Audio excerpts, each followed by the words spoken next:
Machabollaram Alwal limits లో ఉన్నటువంటి మచ్చబొల్లారం ఈ శ్మశాన వాటిక అంటే ఈ గ్రేవ్ యార్డ్ దగ్గరికి రావడం జరిగింది. ఇక్కడ గత కొన్ని రోజులుగా ఇక్కడ స్థానికులు ఇక్కడ చెత్తని డంప్ చేస్తారు. అంటే ఇది ఒక కలెక్షన్ యార్డ్ గా వాడుతూ ఇక్కడ సార్టింగ్ స్టేషన్ కూడా పెట్టి ఇక్కడ జరుగుతున్న దీన్ని వీళ్ళకి యాక్చువల్ గా అలాట్ చేసింది. అంటే ఇక్కడ చేస్తున్నటువంటి సంస్థ ఏదైతే ఉందో రామ్కి అనే వారు వాళ్ళకి కాంట్రాక్ట్ ఇవ్వడం, వాళ్ళు 2 ఎకరాలకి అలాట్ చేస్తే వాళ్ళు కొంచెం ఎక్స్ట్రాగా ఇంకొక 3-4 ఎకరాలు ఆక్రమించి చేశారనేది ఇక్కడ స్థానికంగా కంప్లైంట్. అంటే వాళ్ళకి ఇచ్చిన దానికన్నా ఎక్కువగా ఉన్న ఏరియాలో తీసుకున్నారు.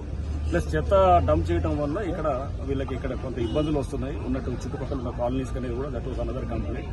ప్లస్ ఇది గ్రేవ్ యార్డ్ లో వీళ్ళు వర్క్స్ చేయడంతో అక్కడ చాలా చోట్ల ఏదైతే కనుక వీళ్ళు గతంలో పూడ్చినటువంటి ఇది రెమినెంట్స్ ఏదైతే ఉన్నాయో బోన్స్ ఇట్లాంటివన్నీ కూడా అవి కూడా ట్రేస్ అవుతాయి.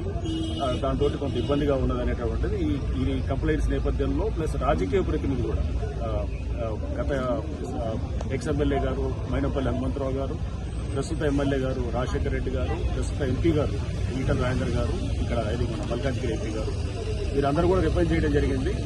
మొన్న శనివారం రోజున మంత్రి గారు శ్రీధర్ బాబు గారి దగ్గర నన్ను కూడా పిలిచారు.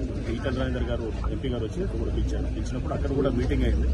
సో పబ్లిక్ ఏదైతే ఈ ప్రాబ్లమ్ ఎక్స్ప్రెస్ చేశారో ఈ ప్రాబ్లం కి ఒక సొల్యూషన్ తీసుకురావాలనేది మంత్రి గారు మాకు ఆదేశించారు. అట్లానే జీహెచ్ఎంసీ కమిషనర్ ఇలంబర్తి గారికి కూడా ఆదేశించారు.